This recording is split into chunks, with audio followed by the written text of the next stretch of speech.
নমস্কার সম্মানীয় দর্শক বন্ধুরা, পিএম কিষাণ সম্মান নিধি যোজনায় 29শে ফেব্রুয়ারির পরে পিএম কিষাণের টাকা বন্ধ হতে চলেছে। অর্থাৎ যে সমস্ত উপভোক্তা পিএম কিষাণ সম্মান নিধি যোজনার টাকা এতদিন পেয়ে এসছেন, তাদের টাকা 29শে ফেব্রুয়ারি 2024-এর পরে সেই টাকা বন্ধ করে দিতে চলেছে আরবিআই।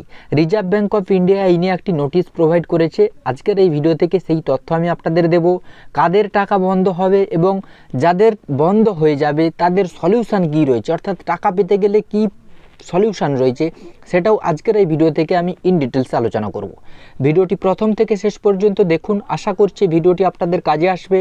ভিডিওটি শুরু করার আগে প্রত্যেকবারের মতো এবারেও ছোট্ট একটা রিকোয়েস্ট, আপনি যদি এই চ্যানেলে নতুন দর্শক হয়ে থাকেন, চ্যানেলটিকে সাবস্ক্রাইব করে বেল নোটিফিকেশানটি অন রাখবেন, যাতে পরবর্তী ভিডিওর নোটিফিকেশান সবার প্রথম আপনার কাছে পৌঁছে যায়। তো বন্ধুরা দেখুন, আরবিআই অর্থাৎ reserve bank of India officially একটি নোটিফিকেশান দিয়েছে, যেটা কিন্তু প্রেস রিলিজ করেছে।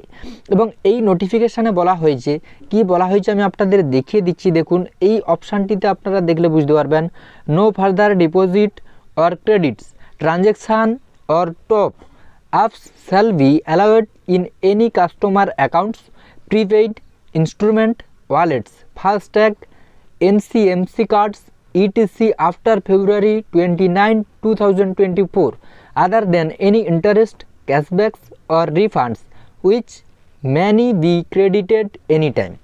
অর্থাৎ 29শে ফেব্রুয়ারির পরে 2024 সালে কোনো টাকা নো ফার্দার ডিপোজিট, কোনো টাকা কিন্তু উপভোক্তাদের অ্যাকাউন্টে ক্রেডিট হবে না।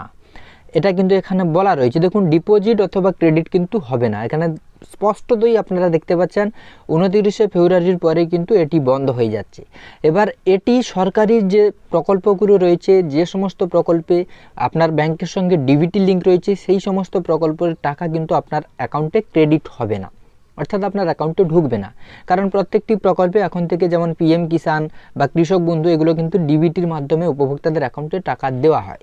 তো সেই সাপেক্ষে এই সমস্ত প্রকল্পের টাকা আপনারা 29শে ফেব্রুয়ারির পরে আপনাদের অ্যাকাউন্টে আর পাবেন না। তবে এই টাকা কারা পাবেন না, এখানে আরবিআই সংস্থা বলেছে। দেখুন, এখানে কিন্তু পেটিএম পেমেন্ট ব্যাংকের জন্য। এবার কথা হচ্ছে, পেটিএম পেমেন্ট ব্যাংকের সঙ্গে পিএম কিষাণের সম্পর্ক কী? দেখুন, পিএম কিষাণ সম্মান নিধি যোজনায় আবেদন করার সময় অনেক উপভোক্তাই রয়েছেন যারা পেটিএম পেমেন্ট ব্যাংকে ডিবিটি লিঙ্ক করে রেখেছেন এবং পেটিএম পেমেন্ট ব্যাংকের অ্যাকাউন্ট আপনারা পিএম কিষাণে আবেদন করার সময় দিয়েছেন।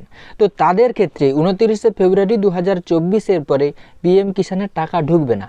যদিও আমরা আগে জেনেছিলাম যে পেটিএম বন্ধ করতে চলেছে আরবিআই, এখন নোটিশ দিয়ে স্পষ্টভাবে জানিয়ে দিয়েছি যে পেটিএম পেমেন্ট ব্যাংকে কোনো সরকারি প্রকল্পের টাকা আর ক্রেডিট হবে না। শুধু সরকারি প্রকল্প নয়, যে কোনো কারোর কাছ থেকে টাকা আপনি নিতে পারবেন না বা ক্রেডিট করতে পারবেন না।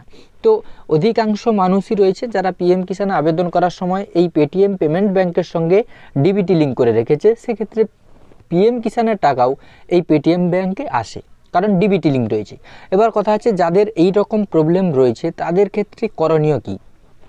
আপনার যদি পেটিএম পেমেন্ট ব্যাংকে ডিবিটি লিঙ্ক থাকে, অর্থাৎ আধার সংযুক্তিকরণ করা থাকে, তাহলে আপনি সেটা অন্য ব্যাংকে ডিবিটি লিঙ্ক করিয়ে নেবেন। সেটা হতে পারে স্টেট ব্যাঙ্ক অফ ইন্ডিয়া, হতে পারে পাঞ্জাব ন্যাশনাল ব্যাঙ্ক, যে কোনো আপনার যে ব্যাংক রয়েছে পেটিএম পেমেন্ট ব্যাংক বাদে, সেই ব্যাংকে আপনি ডিবিটি করিয়ে নেবেন। তাহলে কিন্তু পিএম কিষাণের টাকা যেমন আপনি পেয়ে আসছেন, 29 তারিখের পরেও আপনার অ্যাকাউন্টে ক্রেডিট হতে থাকবে। এক্ষেত্রে আর প্রবলেম হবে না।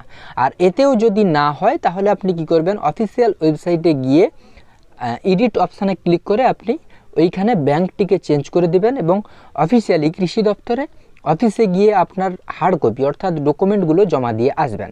আগে আপনি কি করবেন, আগে আপনার পেটিএম পেমেন্ট ব্যাংকে যদি ডিবিটি লিঙ্ক থাকে, সেই ডিবিটি লিঙ্ক আপনি অন্য কোনো ব্যাংকে করে রাখবেন। ঠিক আছে, মানে পাঞ্জাব ব্যাংক অথবা স্টেট ব্যাংক, যে ব্যাংক রয়েছে সেই ব্যাংকে আপনি আধারটা সিডিং করিয়ে নেবেন। তাহলে আশা করি পিএম কিষাণের পরবর্তী কিস্তিগুলির টাকা পেতে আপনাদের ক্ষেত্রে কোনো সমস্যা হবে না। এই রুলসটি শুধুমাত্র পেটিএম পেমেন্ট ব্যাংকের উপরেই জারি করেছে আরবিআই। আশা করি ভিডিওটিতে আপনাদের বোঝাতে পেরেছি বা ভিডিওটি আপনাদের কাজে এসেছে। যদি ভিডিওটি আপনাদের কাজে এসে থাকে, আপনার বন্ধু বান্ধবীদের কাছে ভিডিওটি তাড়াতাড়ি শেয়ার করুন এবং আমার দেওয়া তথ্যগুলো যদি আপনাদের কাজে আসে, অবশ্যই চ্যানেলটিকে সাবস্ক্রাইব করে বেল নোটিফিকেশানটি অন রাখুন আর একটি লাইক করতে ভুলবেন না।